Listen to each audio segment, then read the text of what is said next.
for righteousness or dharma, and the final state of total liberation or moksha. Now, through this paper, I intend to create some awareness about lessons from the Bhagavad Gita and how relevant it is today for all age groups and for all the sections of the society. Peace building through meditation, importance of controlling our five senses to control our mind, seeing what is the root cause of all the problems, how to be a true devotee, to apply the change in oneself beginning from the food we eat to the innermost soul. Let me see if we are recording it or not. So before I begin, do you have a question? Any question, any one of you? Um, should I just start? Okay,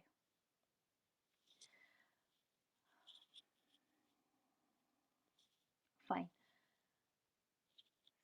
So yes. Now, uh, what are the reasons of the Bhagavad Gita being so popular? Though it is a summary of all the Upanishads, I could cite four reasons. Gita is a scripture of struggle, and today we are all struggling.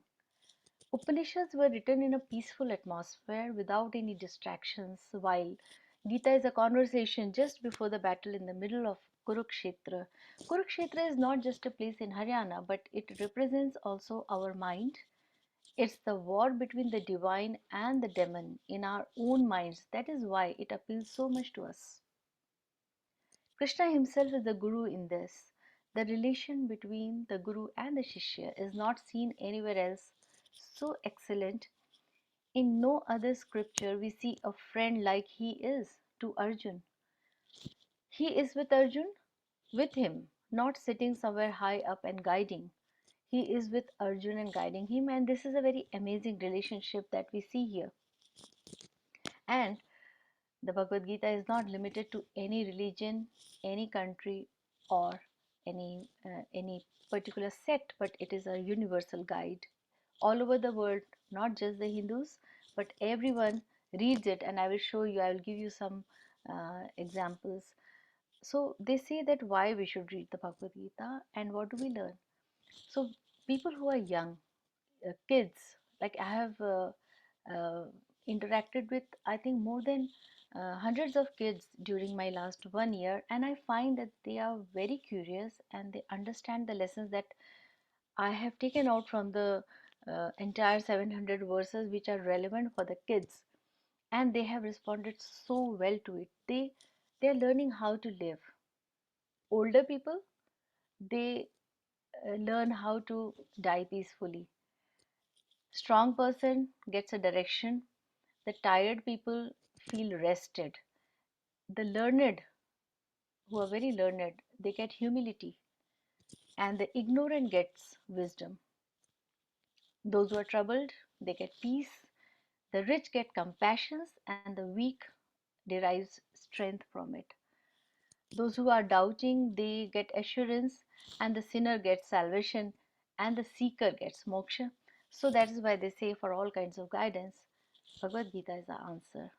I would like to share my screen here and show you a few slides which will take you to a better understanding perhaps. So we all know about the Mahatma Gandhi. He used to say that whenever I have doubts or I feel depressed, I and I cannot see uh, any answers to my questions. That time I look towards the Bhagavad Gita. I definitely find one or the other shlok from the entire book, and I get my answers and I start smiling. And he said that I have looked up to the Bhagavad Gita after my mother died. We will see that there are so many others. Mm, I'll just take you through this very quickly. Uh, the American poet, author, and philosopher Henry D. Thoreau, he said, uh, uh, "How how much more admirable." You can read it yourself. He says that in the morning I bathe my intellect in the stupendous and cosmogony philosophy of the Bhagavad Gita, in comparison of which our modern world and its literature seem puny and trivial.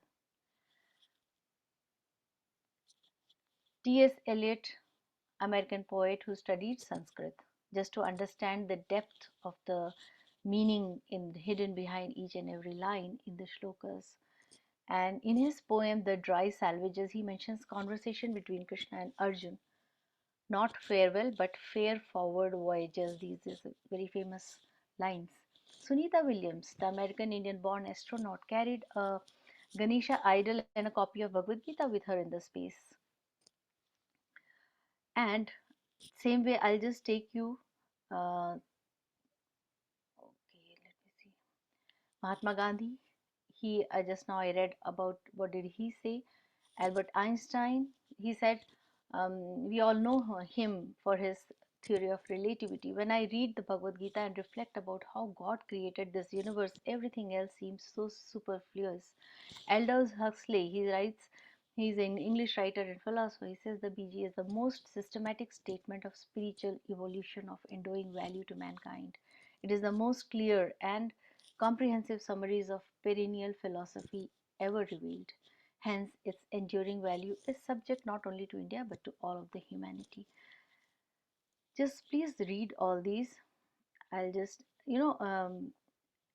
J.R. Oppenheimer, who is the father of the atomic bomb, when during his first testing of the first atom bomb in 1939, which was used in World War II in 1945, during the testing, when he saw the effect of the bomb, the cloud it produced, he has mentioned about this shloka in the 11th chapter of the Bhagavad Gita, that as if thousands of suns had illuminated the sky, and that was the effect of the Bhagavad Gita. And he is mentioning about when Arjun had doubts and he looked towards uh, Krishna for answers.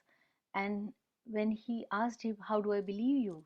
Are you a superpower?" And Krishna showed him his Vishwarup Darshan. He showed him his entire universe coming out of his face and body. And this shlok, the effect was like thousands of suns have happened to rise in the sky simultaneously. I am not able to admit someone. Okay, sorry. So this way we can, I can just take you through these slides and you can just have a look at it. Annie Besant, she herself has translated the Bhagavad Gita, and the book says the Lord's Song. She said this, you can read it. Ralph Waldo Emerson. I'll just keep quiet and you can just read these quotes by these people.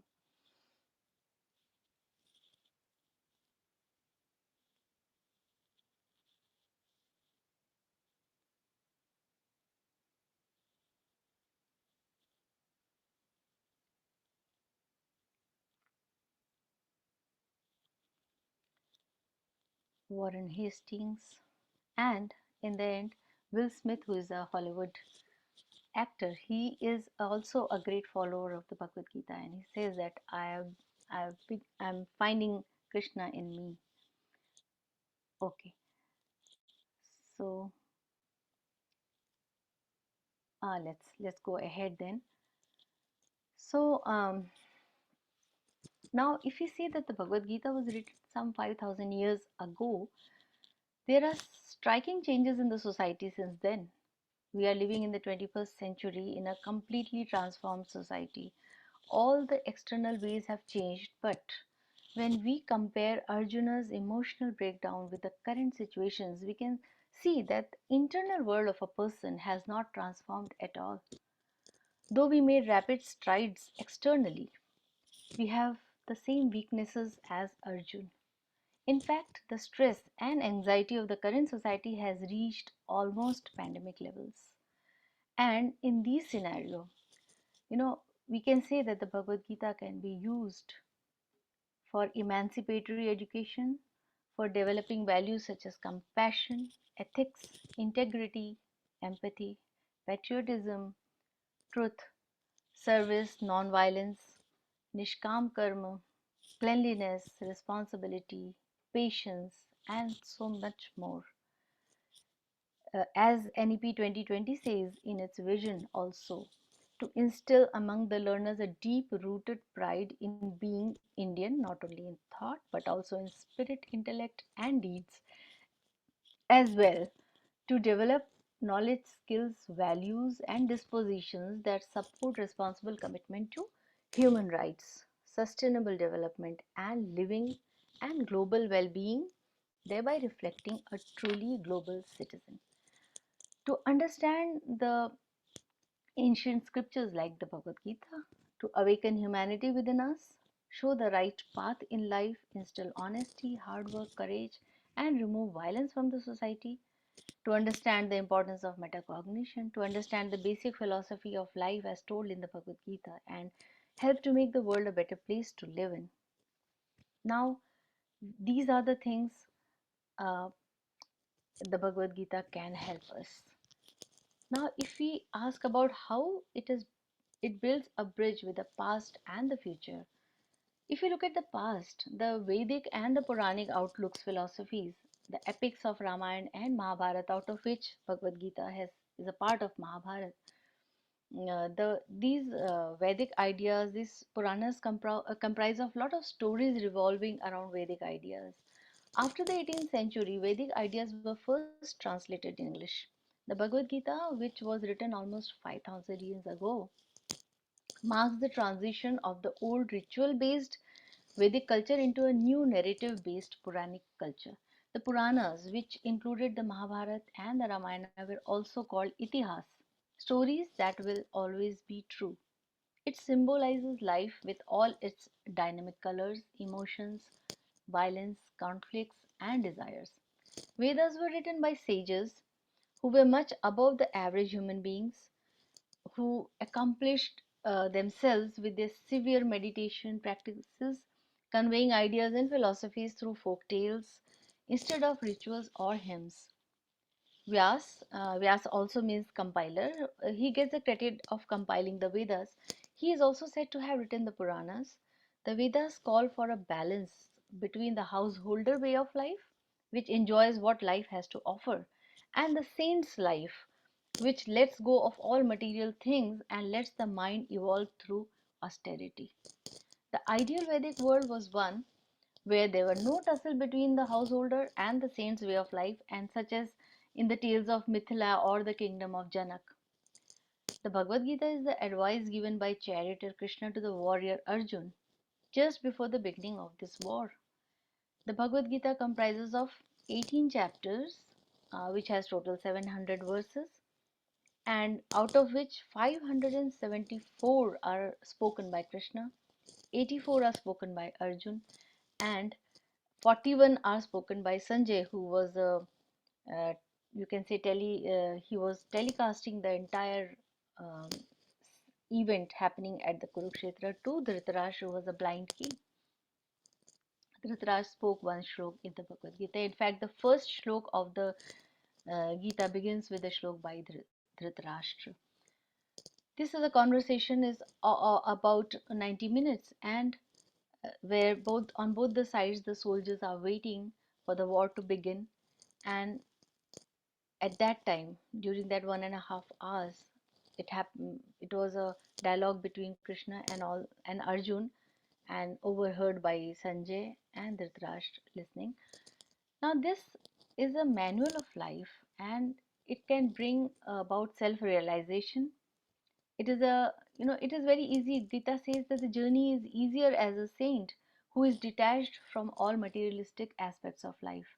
That is why uh, early exponents like Shankaracharya or Ramanujam or Dvaneshwara chose the path of sainthood. When Charles Wilkins, who's in English, he translated the Bhagavad Gita, uh, there were many translations by Europeans and who looked for an objective explanations. It gained popularity much before the advent of internet and social media. I mean, it is uh, translated in more than 80 languages, and Indian leaders all over the world are have realized that the Gita was very good, you can say, a tool to unify the Indians. They made efforts to bind people using single narrative. When we look at the present, when after two world wars, J.R. Oppenheimer, the father of atomic bomb, he also equated Krishna's cosmic form with the nuclear bomb. Bhagavad Gita began to be seen as a directive from God with a goal of enlightenment. The original Gita was narrated in Sanskrit, but which was actually the prevalent language in India at that time. Charles Wilkins was the first one to translate this work into English in 1785, and then it was translated into Latin in 1823, after which then again in 1826 it was converted into German, and then Lassens converted the work into French in 1846, and then in Greek in 1848, and by 1980s there were around 3,000 translations of the Bhagavad Gita in almost 50 languages. As of today, the Gita has further been translated into Russian, Japanese, Chinese, Hebrew, Dutch, Portuguese, Arabic, and so on. And it has also several interpretations. Everybody interprets the Gita in their own way. So, Krishna, while he was advising Arjun, he has full knowledge of this metaphorical totality of his message. After Krishna tells Arjun in the end, he tells him, Yatha ichhasi tatha kuru, means I have given you all the knowledge which was there. Now it is up to you to do whatever you feel right. From Mahatma Gandhi to B.R. Ambedkar to APJ Abdul Kalam, everyone derived their own understanding of the Gita. Even currently, Devdatta Patnaik rightly says that there are as many Gitas as there are minds, because every single mind interprets the Gita in their own individual and subjective manner. So we can say that it is not just a 5,000-year-old timeless classic, but a practical guide to living a life of genuine purpose and authentic connection with yourself. Spoken on a battlefield before the onset of a war. It was like a world war, because more than 40 lakh soldiers were fighting this war, and it was so fierce that in the end only 10 people survived out of that number. And out of this, uh, there was a very clear and compassionate message that a highly effective warrior with extraordinary meaning to his life in the face of the war. And this is what it signifies in our life. We are all the time having this battle happening in our own mind and with people around us. So this is the relevance of Bhagavad Gita, and I would like to show you a few lessons that I have personally picked up. As people say that Bhagavad Gita is everybody understands it as the way they want to, and there are as many Bhagavad Gita's interpretations as there are people. My own, I would say, I have taken out few lessons which I feel that are important lessons which we can learn from the Bhagavad Gita. And this is how I deal with children when I tell them, or youth, or the parents, or the educators, or uh, anybody who wants to get into this and try to understand what are we going to take away from this book. So we can say there is a mantra for everlasting happiness. Happiness is very, very, subjective. There is a, it cannot be measured, it cannot be, you can't say that you cannot attach your happiness to a thing or to an event or anything. It's there in your mind. So what is the formula? You read the Gita and you know how Krishna tells Arjun that the moment we attach our happiness with the things around us, or with our goals, or with our successes, we will never be happy. So, what is the mantra for everlasting happiness? Consider up and down, success and failure, joy and sorrow with equal attitude and equal acceptance. This is the mantra for everlasting happiness. He says, throughout our life, we are always chasing after the one side, which is the good side of life. Who wants sorrow? Everybody wants joy. We go after joy, we go after happiness, we don't want sadness. We go after success. We don't want failure. We want to be friends with people who are successful. We don't want to be friends with who are failures, or who are famous people, or we want to be with them. We don't never want to go with make friends with infamous people. Or we pain. We don't like pain, but we like health and happiness all the time. He says life is like a roller coaster. If there is up, there will be down, and when while we are in a down situation, we have to be conduct ourselves in such a way that when we face with good times, again we have to be not overjoyed and over excited. We have to be same in both the situations. That is a mantra of everlasting happiness. How your mind is controlling your destiny. There are five senses, and mind can be our enemy or it can be our friend too. And how can you control your mind? Arjun says, I cannot control my mind. It is more difficult than controlling the wind. Yes, because our mind gets distracted with the five senses. Our eyes, our ears, all the five senses, the touch, the taste, and we get distracted with those things. The moment we control our five senses, we can control our minds. What is the difference between duty and responsibility?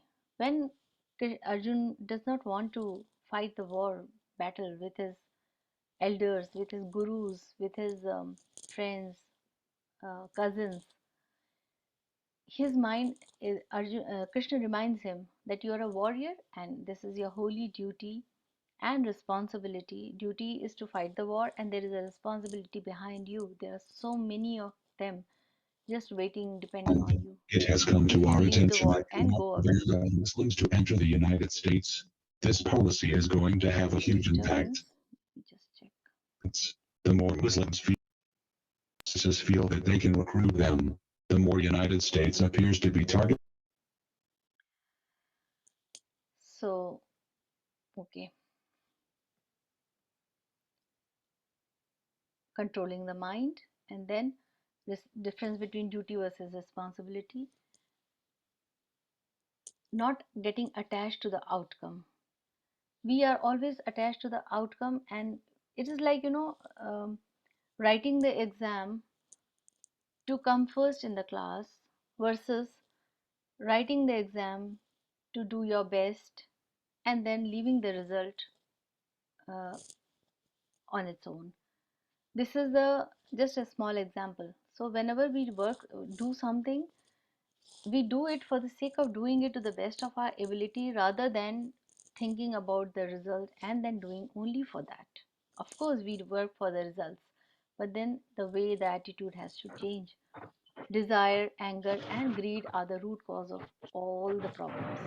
When we have desires, when the desire is fulfilled, greed comes in. You get one thing, you want more. Even a person who wants to be king of a country, the moment he becomes the king, he wants to become the king of the world. And even if he becomes the ruler of the world, then he will have the greed to become the ruler of the universe. And there is no end to it. There's no end to greed and desire. But and also if you look at the other side, if the desire is unfulfilled, you want to do something, you want to get something, and it is not fulfilled, it converts into anger. So, desire is the root cause of all the problems in the world. We have to have desire, but it has to be limited, and we should know when to stop. Now, in one person in this Kali Yuga, they say that in earlier yugas, like initially there was divine and demon in two different planets. Later on, as in the next yuga, the divine and demon came from the same planet but from different countries. Ram and Ravan from different countries. In the next yuga, Dwapar, the divine and demon came from the same family, like Kauravas and Pandavas. And in Kali Yuga, divine and demon are there in one person. Now it is up to that person to cultivate more divinity and try to suppress the demon in us, suppress or remove the demon in us. This is what we have to learn from the Gita. See everyone with equal eye. This is what Gita tells us. No one is big or small, rich or poor, or any living thing, man, animal, plants. Everyone has to be looked with equal eye. The moment we do that, we become a divine person. We have become a true devotee. Everything in the nature, everything, everyone has three qualities. The nature is made of three qualities, that is sattva, rajas, and tamas. Sattva is very, very positive, divine. Rajas is passion, and tamas is the dark, the negative. And everything and everyone, even the food that we eat, or the way we lead our life, the way we get up in the morning or we stay late in the night, because morning is associated with sattva and night time is associated with tamas. And if a child studying in early morning, they say it's very good for you because that's a Brahma Muhurt and that's a Sattvic time. Everything, you name it, and you will find that there are three qualities present in everything. It is up to us to choose what. In a pyramid, if you look, Sattva should occupy the base of the pyramid, and Tamas should go in the top of the pyramid, occupying very little space, because that is also required, because unless there is a tamas, you won't even go to sleep. You'll be all the time awake. So there has to be the right balance. You are what you eat. This is the lesson that I have picked up. And in the chapter 17, Krishna tells Arjun about the importance of what we eat, the importance of sattvic food, the importance of right food for you. It determines your thought and your deeds also. It's very important.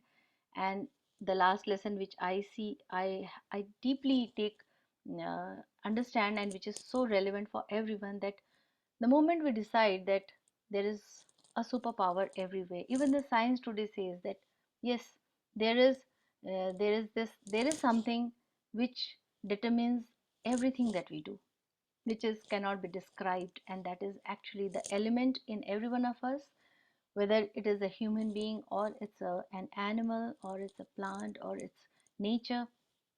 There is God everywhere, and we have to look for it. There is God present in us too. And Krishna keeps telling him, I am in everything, everywhere. I am inside you also.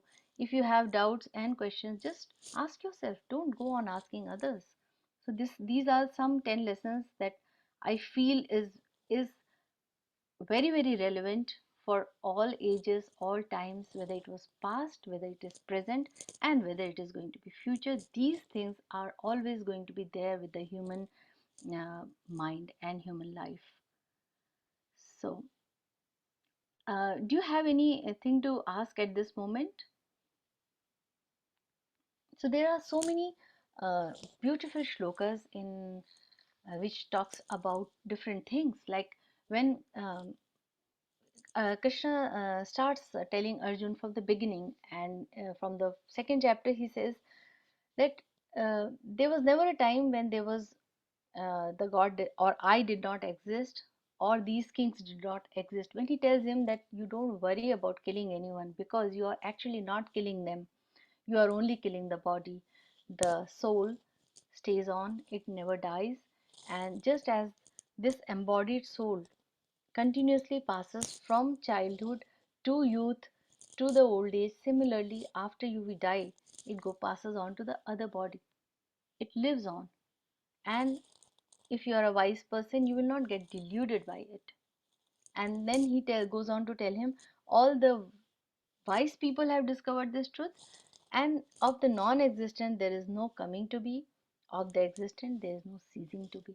Na sato vidyate bhavo, na bhavo vidyate satah, ubhayorapi drishtontasatvan yostattvadarshibhi, which means it goes on, and the soul never gets destroyed by anything. Just like we, and then in the next shlok he says, Just like a person, sheds worn out garments and wears new ones, in the same way, at the time of death, the soul casts off its worn out body and enters a new one. Only the body dies, it just gets mixed up with the five elements of nature. And the body is also made up of five elements, we all know that. And then he says, Nainam chidanti shastrani nainam dahati pavakah na chainam kledeyantyapo na shoshayati maruta. He says, weapons cannot shred the soul, nor can fire burn it, water cannot wet it, nor can the wind dry it. Now, Gita gives such messages. Man should never neglect his duties in the world. On the contrary, man must learn to live material life fully. He says, if you leave your duties and you run away, then you are not a true person. And he also says that there has to be a constant awareness of the absolute timeless reality that will lead you for your happy and contented life, ultimately enlightening you. And you can still be in this material world, do enjoy everything which is there to offer. That does not mean that you have to become a saint or leave things, not enjoy life, but do everything, do his duty, be detached about the final outcome, enjoy the whole journey of getting to the end of your life, working selflessly without expecting outcomes. Purify your mind, gradually change yourself, and surrender whatever you do to the higher energy. Whether you believe in a God, or if you go to any scripture, whether it's Bible or Quran or any Jewish scriptures, or Jainism or Buddhism, everywhere you'll find the same things which are said in the Bhagavad Gita. The only difference is this is so old. This has been written 5,000 years ago, and it has such meanings. It says man has to be like a sthita pragna. He has to be controlled, calm and untroubled in sorrow, never overexcited, rejoicing in triumph, nor grieving in defeat, never fearful or angry. Treat everyone with same affection. Withdraw your five senses just like a tortoise. We all have seen how tortoise just withdraws his limbs in his body, inside his body when he sees a danger.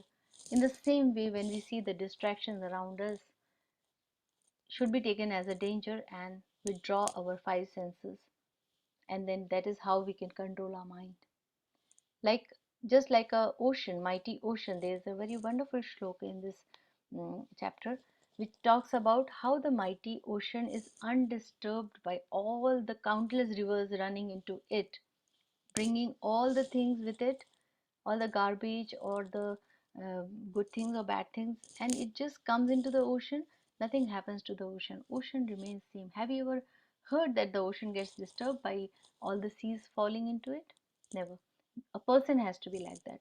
Arjun was like that. Arjun was so focused, and that is the reason when Drona asked all the other princes, what do you see when they had to hit the bird's eye? He was giving them a test after training them.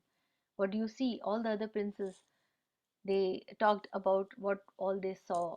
They saw the bird, they saw the bird's tail, they saw the tree on which bird is sitting. Some even said that I can see the cloud, I can see the green grass or the forest.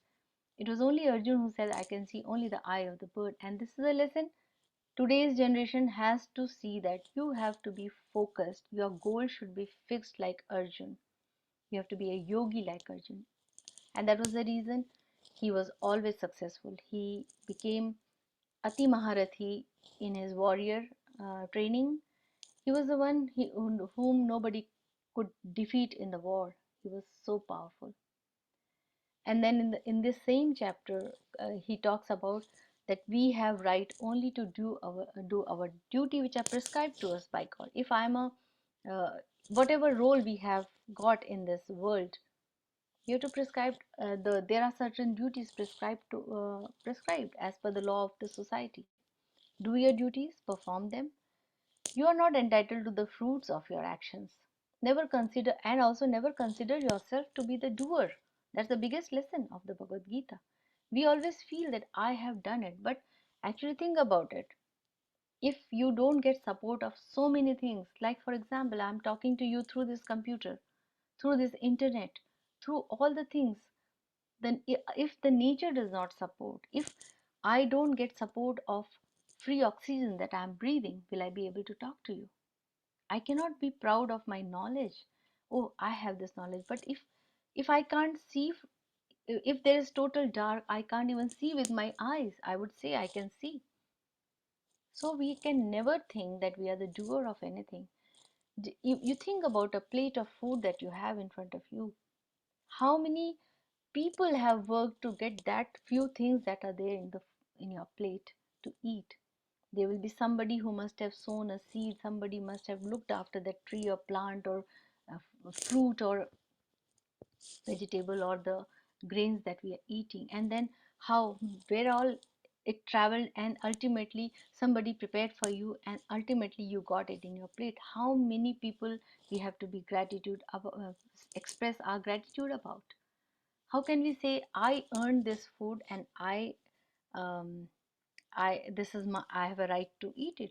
We have a right to eat it. Yes, we have earned it, but we have to be always grateful. And this is a big lesson that Krishna tells Arjun in the Bhagavad Gita.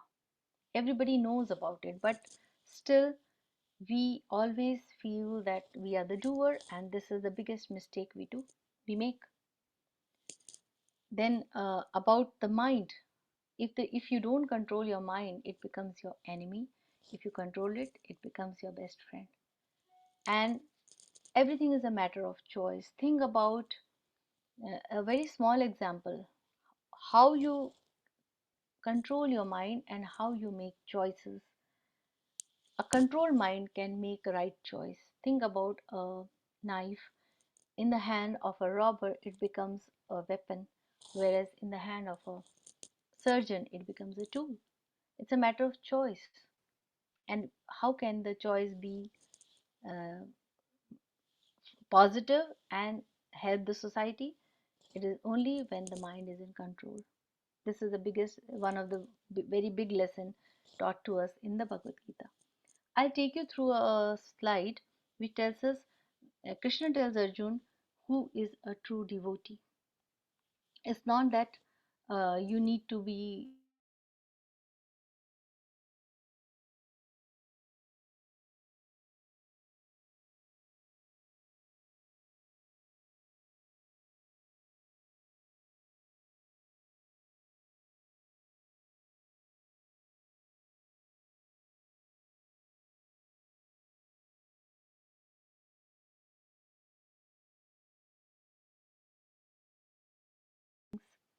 fearlessness, cleanliness, cultivation of spiritual knowledge. And what are the demoniac qualities, which are the asuric qualities? No belief or faith in God, pride, conceited, showy, arrogant, angry, cruel, harsh, ignorant, desire to be famous, demanding respect from others, no difference between good and evil, or tell from right or wrong, doesn't practice what he preaches, and ruled by ignorance. So, as I earlier told you, in Kali Yuga, divine and demoniac qualities are in the same person, and we have to work towards making it more and more divine with more and more practice. And then in the 16th chapter, Krishna tells Arjun that these are the three gates towards hell, and they are the lust, that is desire, anger, and greed. We have to abandon these three things. He says, Trividham Naraka Sedam Dwaram Nashanat Matmana. These three things are going to destroy us. Kama, Krodhas, Tatha, Lobhas. Kam, Krodh, and Lobh. Desire, anger, and greed. This is the way we have to be in everything. Sattva is balance, harmony, positive peace, and what happens actually is sattva is in we are very little sattva. We have more rajas and more tamas in everything that we do, whether it is food.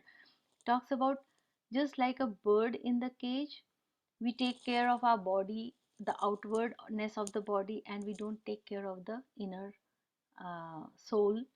It's just like, this lady is taking care of the cage, but the bird, which is also a beautiful bird inside the cage, is not being taken care of.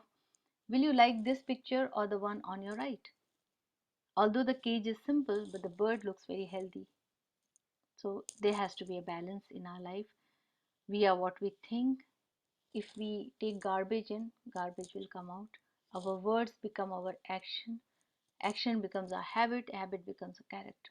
So whatever we, these are some of the lessons which I have, you know, I always like to uh, take it from the Bhagavad Gita. There are so many other things, but these are the lessons which really are very, very useful, and it will always be useful for us. The word karma, which is very much used, I normally nowadays I can even see young generation children, something goes wrong, if they get mm, some result of some bad action or good action, we say, oh, this is your karma. But what is karma actually? People understand that it's like a balance sheet of good and bad things, virtues and sins. It is a mechanism that we cannot evade the consequences of our own actions. In reality, karma has nothing to do with reward and punishment. Karma simply means action, your responsibility. It isn't some external system or crime and punishment, but an internal cycle generated by you. Accumulation of karma is determined only by your intention and the way we respond to what is happening to us.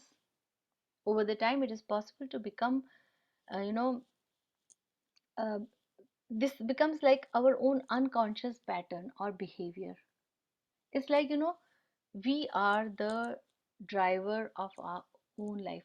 Of our own life, we are sitting on the driver's seat, and it is up to us how confident we are to navigate our life, our own destiny. By living consciously, fully inhabiting each moment, we can free ourselves from this cycle, cycle of uh, good and bad.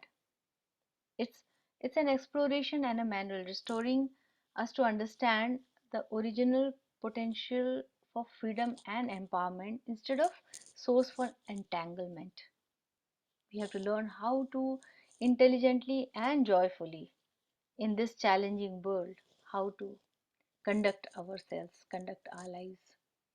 If we talk of all the 18 chapters of the Bhagavad Gita, I would say if we go, this has been nowadays in the people get a lot of information in the internet. You can type something on the Google and you find everything. And I found this beautiful thing there on the Google, uh, what each chapter talks about in one sentence. And it, if I can just tell you, it's like chapter 1 talks about what is the problem in our life: wrong thinking, lack of knowledge. Chapter 2 tells us right knowledge is the ultimate solution to all our problems. So we should have the right knowledge, not the wrong knowledge. Chapter 3 talks about selflessness. It's only way to progress and prosperity. We can't think just about ourselves. We have to think about everything around us. Not only everyone, but everything around us. Look at COVID. Today the situation is, unless everybody is healthy, not one person can remain can think that okay, I take care of myself and I'll be healthy. We have to see everybody. Even if one person is not well, you are endangered. So selflessness. Chapter 4 talks about every act can be the act of prayer. Think about it. If we do everything as if we are doing it as a prayer or as a dedication or devotion to anything, it can be any your own beliefs or faith. It could be a faith in a god, which is in a form or formless, or any other thing. Just think that whatever you're doing, whatever your act is, it's an act of prayer. Even if, and see God in everything. Actually, when we see God in everything, nobody is going to do anything wrong knowingly. Chapter 5 talks about renouncing the ego of individuality and rejoice in the bliss of infinity. It's infinite. Brahmand is infinite, and we are there like a speck, not even a speck. each one of us. Think about that. Chapter 6 talks about connect to the higher consciousness daily. Chapter 7 talks about live what you learn. Chapter 8 talks about never give up on yourself.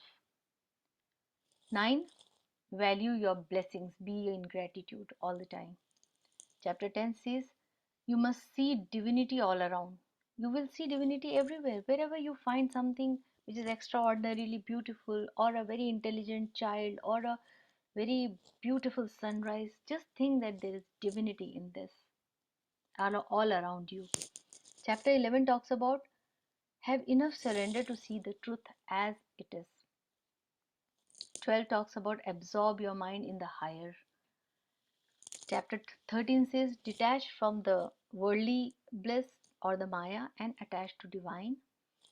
14 talks about live a lifestyle that matches your vision. 15 says give priority to divinity. And 16 says being good is a reward in itself. We don't have to worry about rewards from anyone else. If you are being good, you are rewarding yourself. Chapter 17 talks about choosing the right over the pleasant is the sign of power. Duties are we all do the duties because we may be reprimanded for it. Going to your workplace in time, if you don't reach in time, you may lose a day's half day leave, or you may be reprimanded by your seniors, but that is your duty, so you do it because you are fearing it, somebody is watching over you. What is responsibility is the one that you do when you know nobody is watching, and which is beyond the call of your duty. The example of Titanic, when it was uh, when it drowned, there were three ships nearby, and the one which came to the rescue, rest of the two ignored, or maybe they had their own reasons.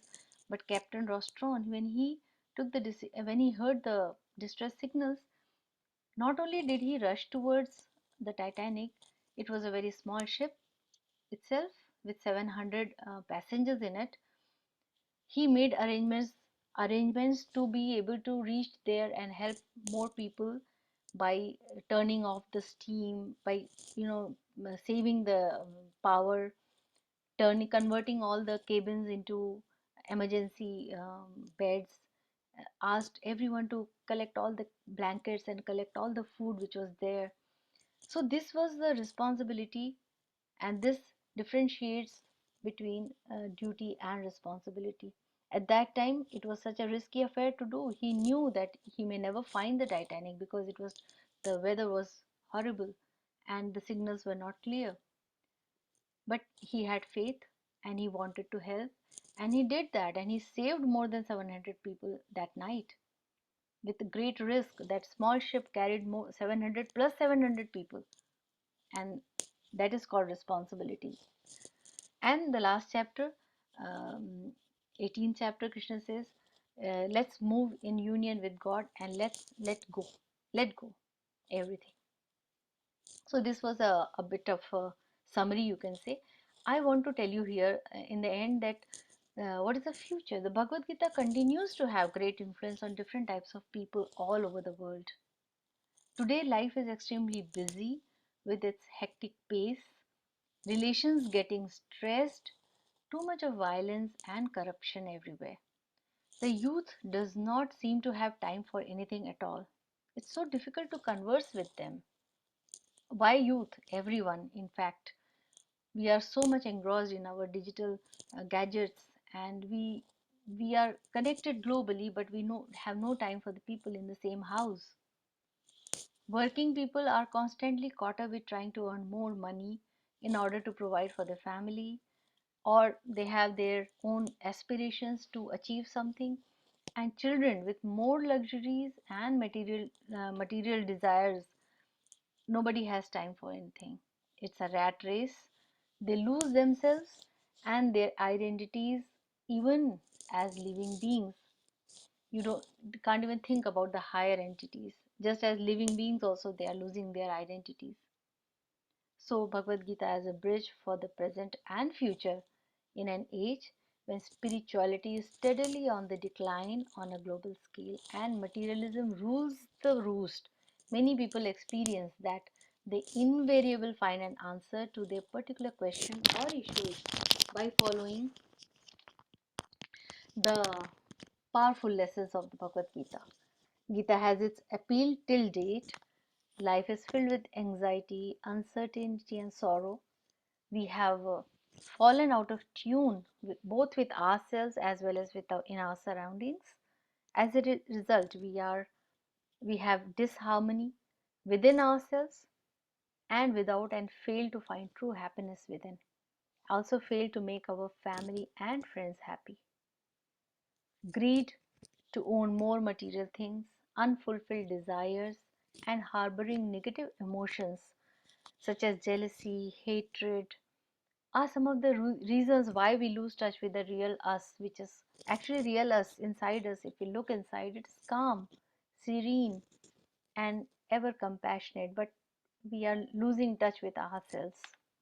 So, because we fail to see our own basic nature, we forget that there is God sitting inside us, and that's why we need at this such a time someone who can teach uh, us, train our minds, bring it under control, and get us back to our higher self, our own higher self, which is there already in us. Just like a mirror, if you don't clean it for a long time, what happens? You all know. We need a nice cloth and we need to clean it up and we can see it again. It's the same with our own inner self. We have to clean it up.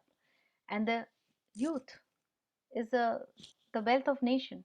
We have to shape them properly and help them develop their personalities, become the better citizens of the world who would go ahead and create a better tomorrow.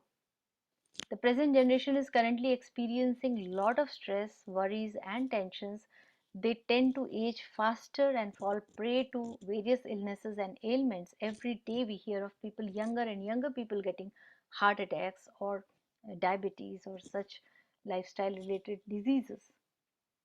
The teachings mentioned in the Bhagavad Gita can be used to help them view their own lives from a different perspective, enriching them spiritually and letting them lead a quality life. The beautiful thing about the Bhagavad Gita is that it does not advocate the followers to sacrifice anything in this material world. It tells you to enjoy this life completely, indulge yourself in whatever you like. The only thing the Gita asks you to do is to make small shift in your thought process. Start dedicating all your action to supreme power and enjoy all you do in this material world. Considering your work as a service to the supreme power, whatever you do, it's a service. Even if you do a small thing like um, talking to somebody or making some a food for somebody or making just a tea, just think you're doing it as a seva or as a service, and you see the difference in the result. And such actions purify your heart and destroy the negative in our psychology, liberating from day to day troubles and letting us enjoy the life to the maximum and spread that happiness everyone to everyone around us. This will help us to bring the new golden era which we all want and with the rest of the world wants, and help to remain young for life. Add life to your years, you know not just adding merely adding years to your life. We will add life to our years, whatever they are, and our skills and expertise. We in this world cannot guarantee freedom from anxiety. We may be very successful in our careers or skillful in our work, but that doesn't give us freedom from anxiety or emotional breakdowns. So, under such circumstances, I would say that the Bhagavad Gita is very, very relevant. Bhagavad Gita helped Arjun to overcome his internal turmoil and weakness. In the same way, it can help millions to come out of the anxieties of life and build overall value based personalities. So I will stop here and we can have some discussion at this point.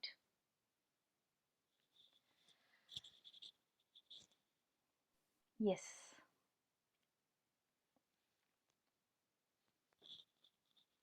Anything anybody would like to discuss or ask or put your thoughts, your point of view?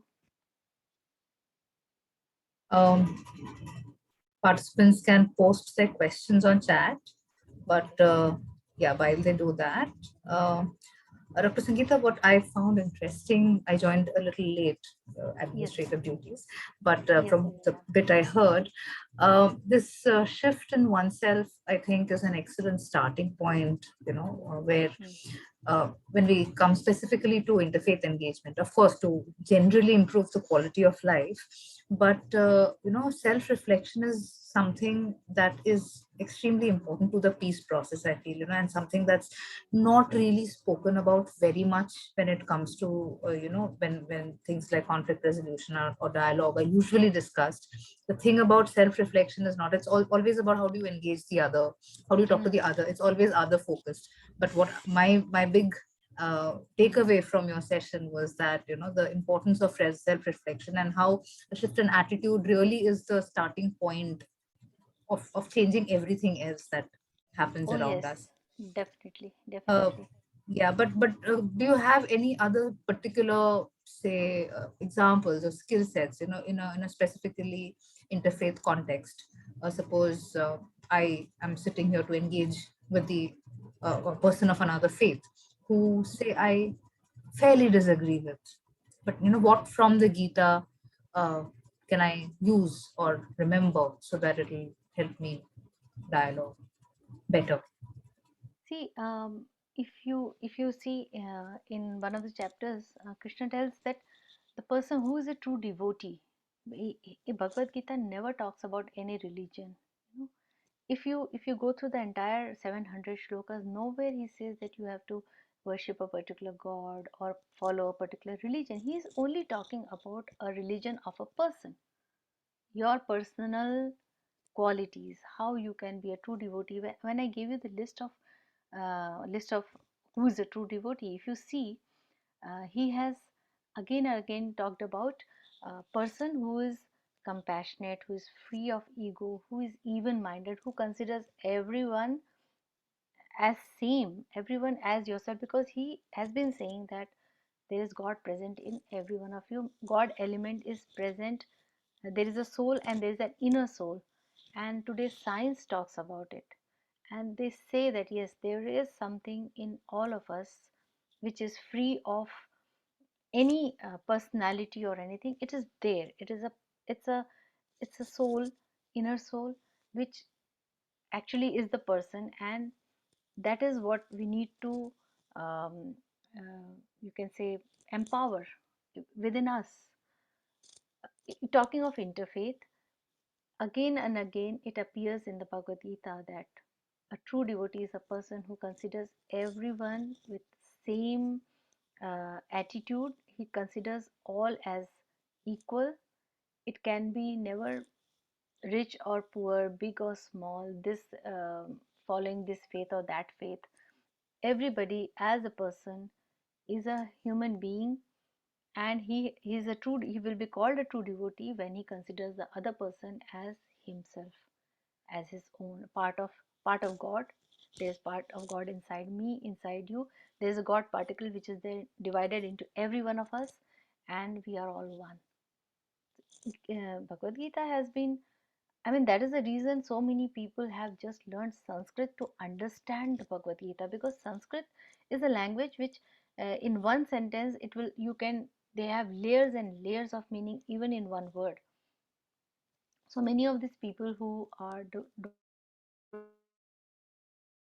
this country, they come from Europe, they come from America, Australia. You will find, I think I have picked up only some 20-25 examples. There are thousands of examples where scientists have learned Sanskrit to understand the meaning, and all the business schools, all the lessons, you listen to any of those, coaches, life coaches, they have, and some of them openly say that I have taken these lessons from the Bhagavad Gita, because it's not at all religious. I would say it is a spiritual thing, and uh, anybody with open mind, if goes and reads that, you will find. And the most important thing about this is, yes, I believe that even the Bible has similar lessons everywhere. The Quran also talks about the same thing, but we have to depend on it. I feel that it is, see, more than 5000 years ago has been written, and it has been taken from all our Vedas and Puranas and Upanishads, which were again 8,000, 12,000 years ago. Still they are working on the date of those scriptures. Still the research is going on all over the world, how old these scriptures could be. Some people say it is like more than 25,000 years ago, because that time it wasn't written. Only the written part is, available. It was spoken. It was Shruta Granthas. So that they are more reliable because they are so ancient, and these things will never change with any faith, any religion, any time is going to be same. We have a few comments for you in the comments chat box. Indu says, Dr. Srivastava, this was an excellent session, so well explained, the most complex text in a simple way to imbibe our daily life. Dharmishta says, to indulge in something which you like, but changing the thought process and not getting attached would certainly help us rise higher. Okay, we have a question from Devin. He's saying, when everything is said so well, said in the Gita, how can everyone live joyful environment, conscious lives? Why do entire establishments educate people to compete and win over others for personal and communal advancements?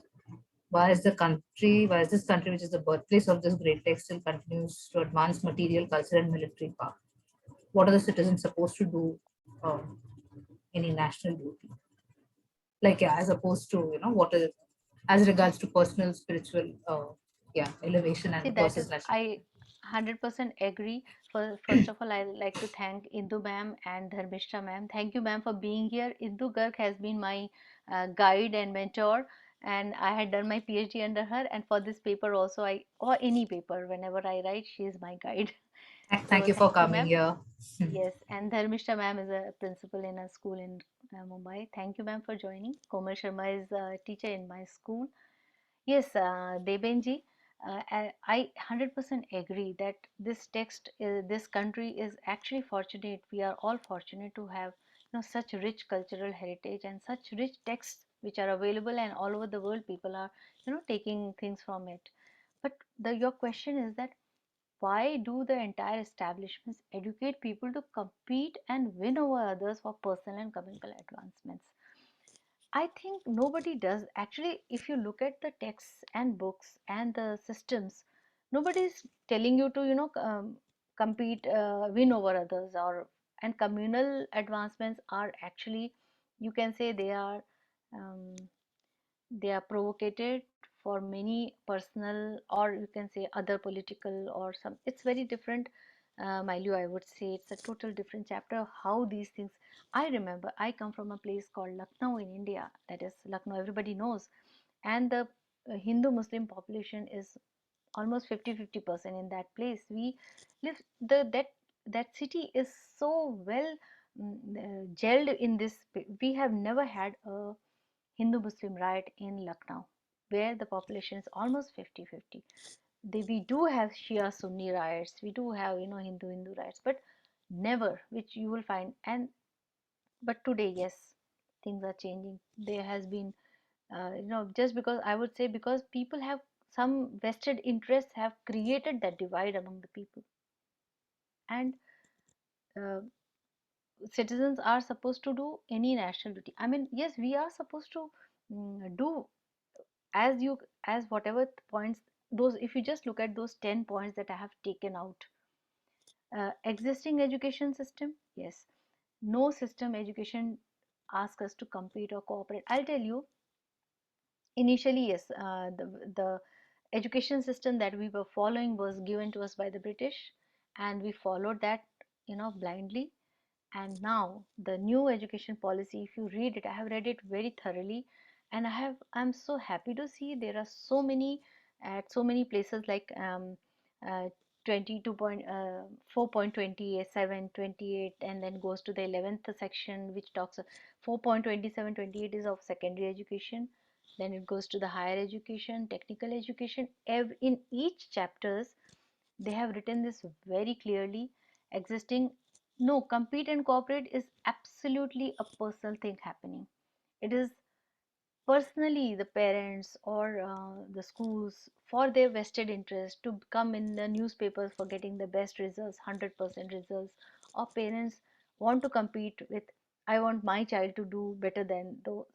No education system teaches us this. These are our personal things, and that is what Bhagavad Gita is telling you.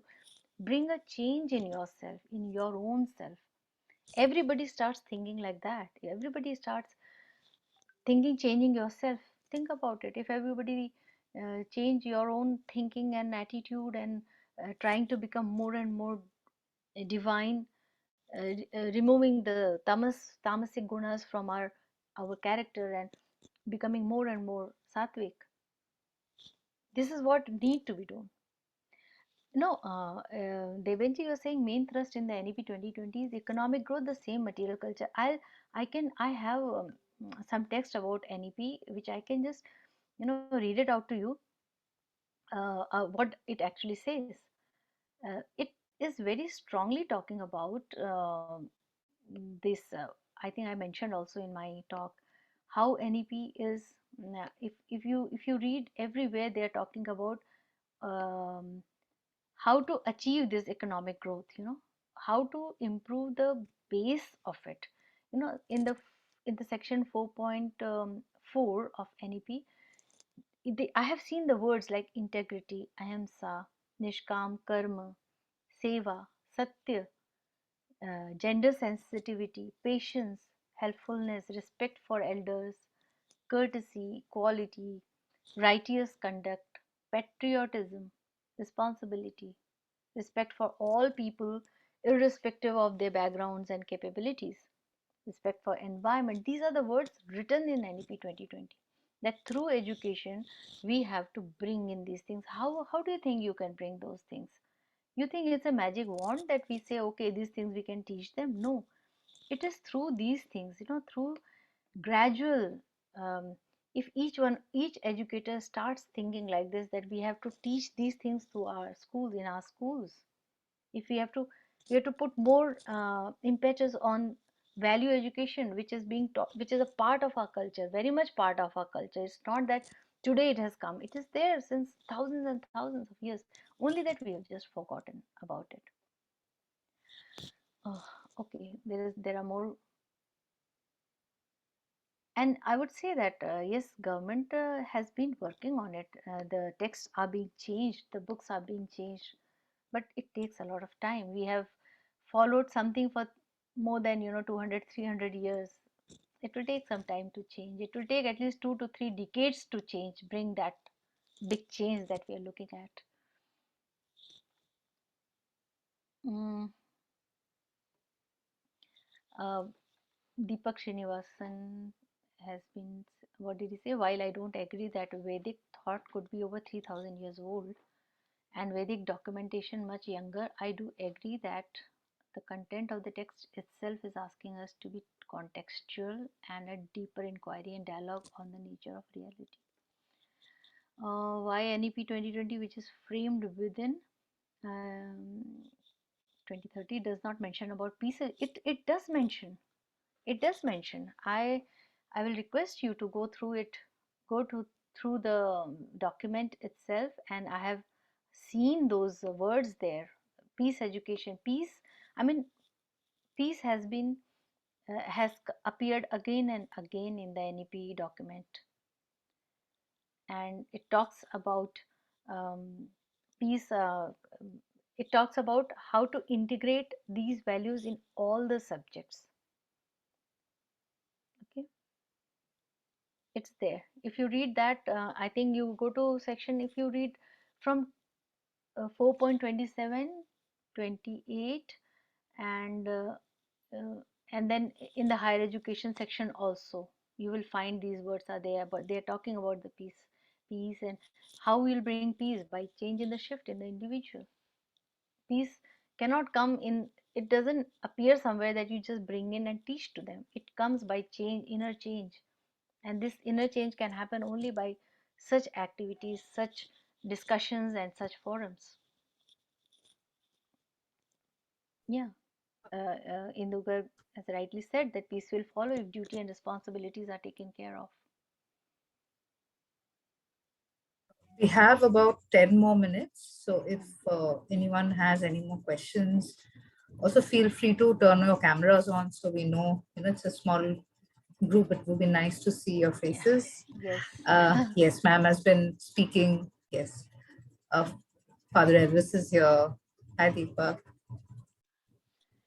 Yes. I would like to hear your thoughts also.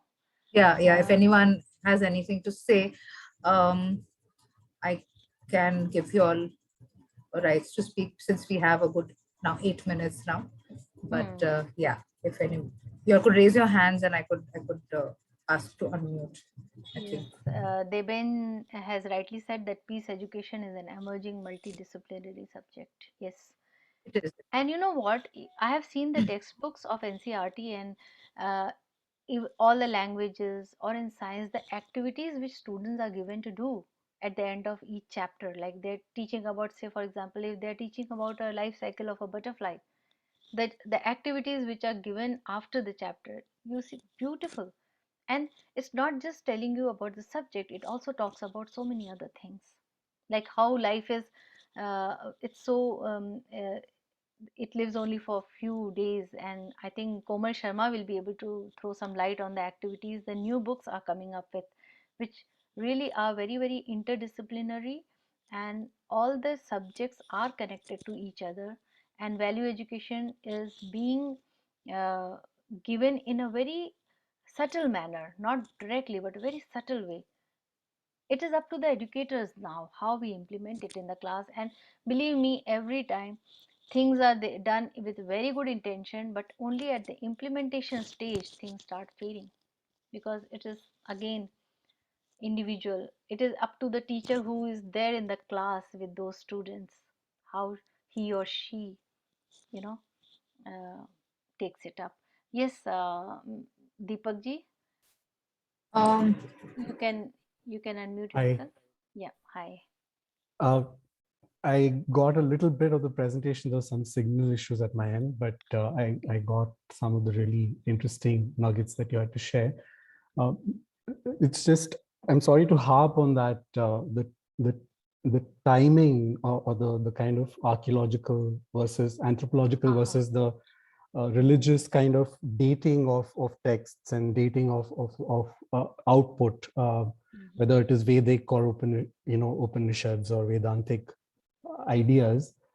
Somehow we seem to be stuck as a culture to negotiate this, because there's a kind of anthropological dating which gives us the post Indus Valley time period, and there's a lot of historic debate about this.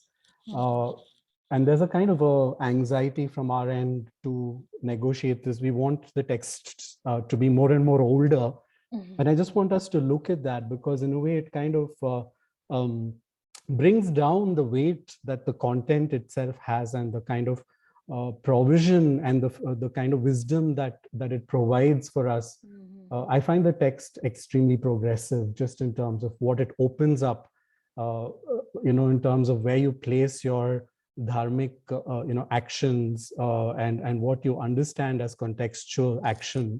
Uh, but we somehow as a nation have gotten so caught up in proving the oldness of the text.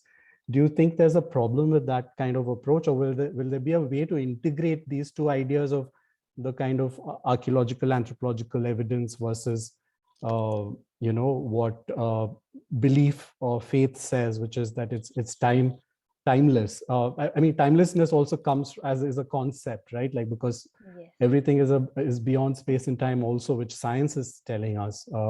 There are realms that are beyond space and time. So is there a way to also negotiate how we talk about this text that can bring some of these polarities together, and get us to move forward in this discussion, and to look at the text for what it's offering us?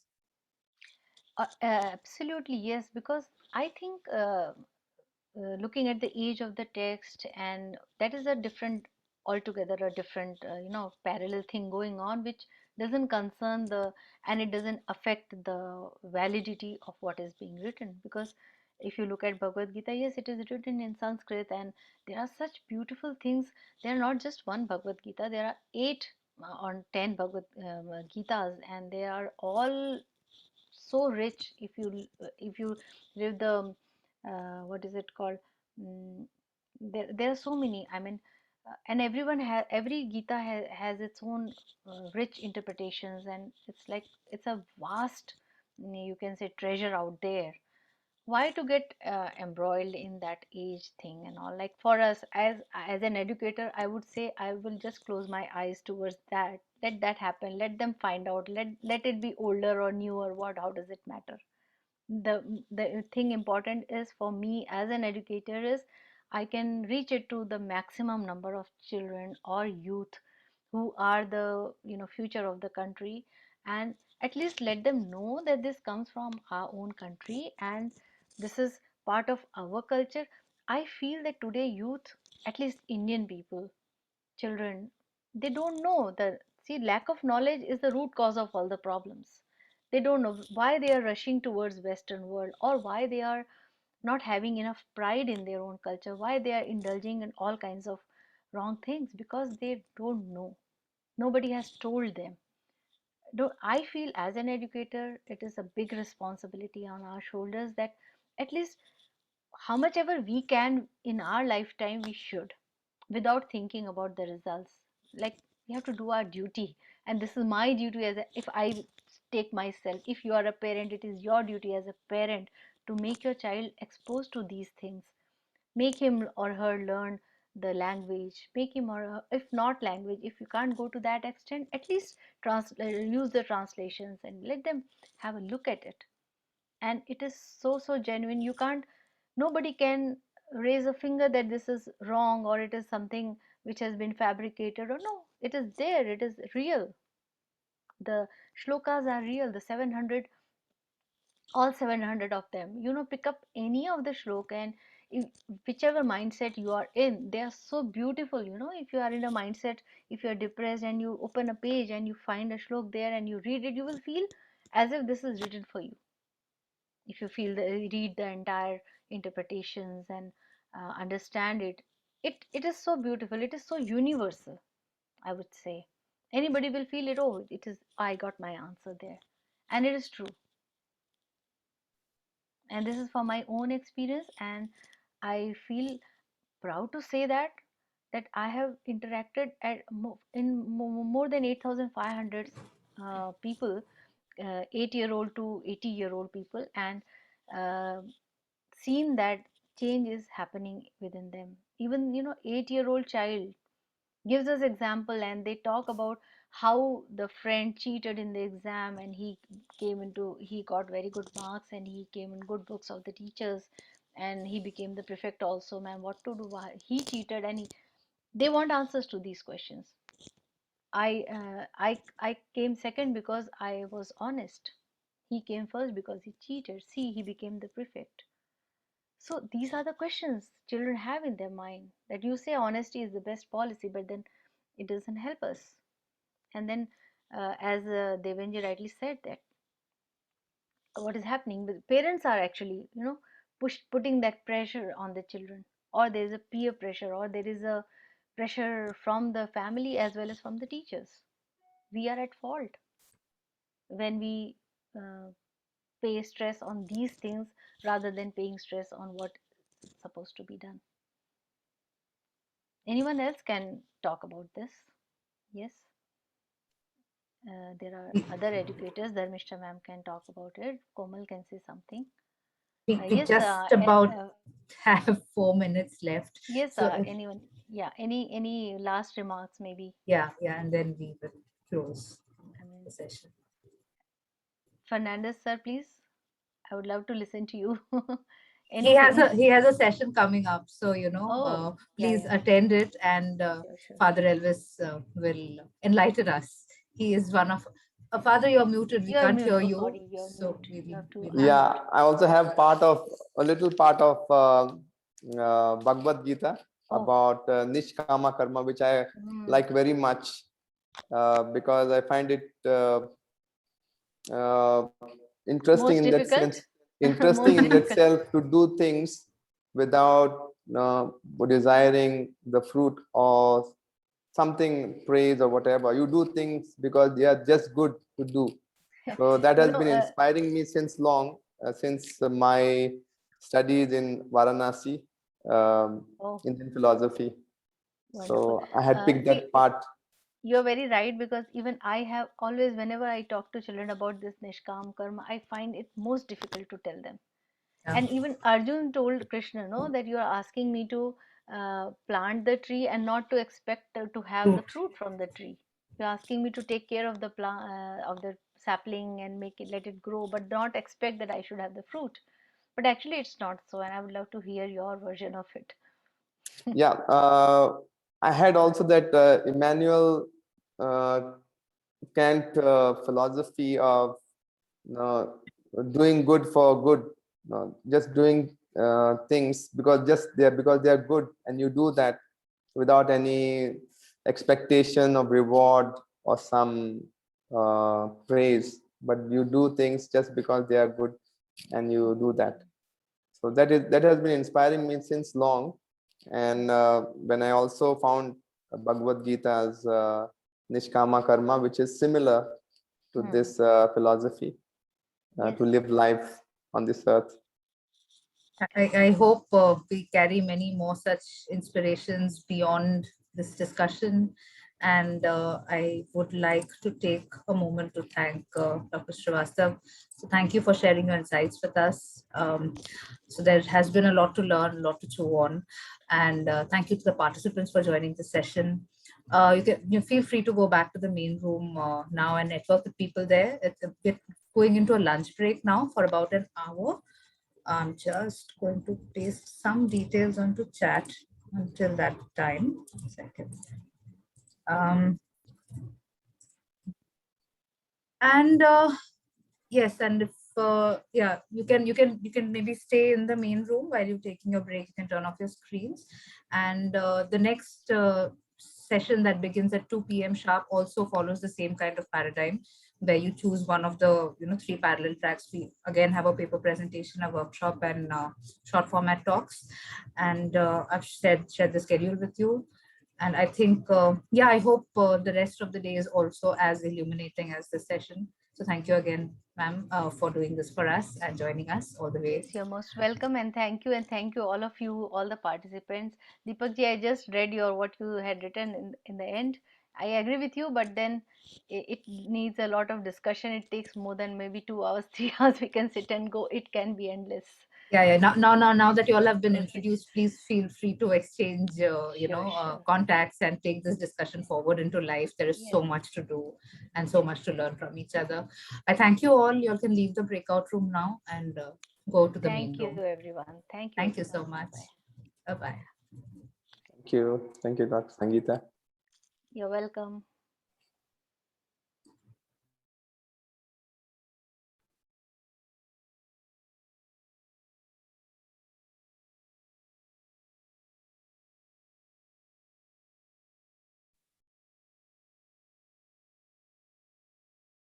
Like I said, we can proceed for our lunch breaks now. You all can, if you all want, you all can turn off your cameras and go for an hour, and we start back at 2 again. Sure. Okay, thank you very much, Urmi ma'am. Thank you, Sagar. Thank you.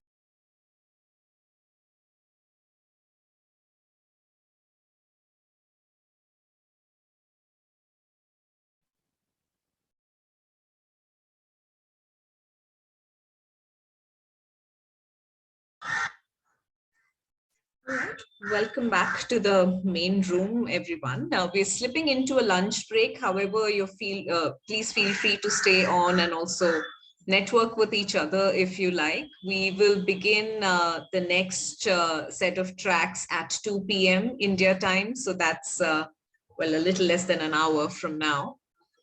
So if you could join in a few minutes before 2 p.m. India time so that you can choose your tracks and accordingly go forward from there.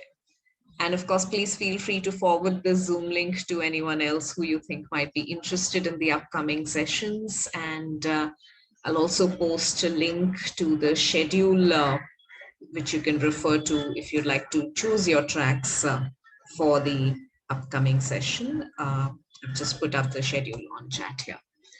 So yeah, thanks for joining us so far, and I hope you continue to stay on for the rest of the summit. The summit team will be around. Some of us might be off video for a little bit, but we are around in case you have any questions about the Samvaad project or Seeds of Peace in general.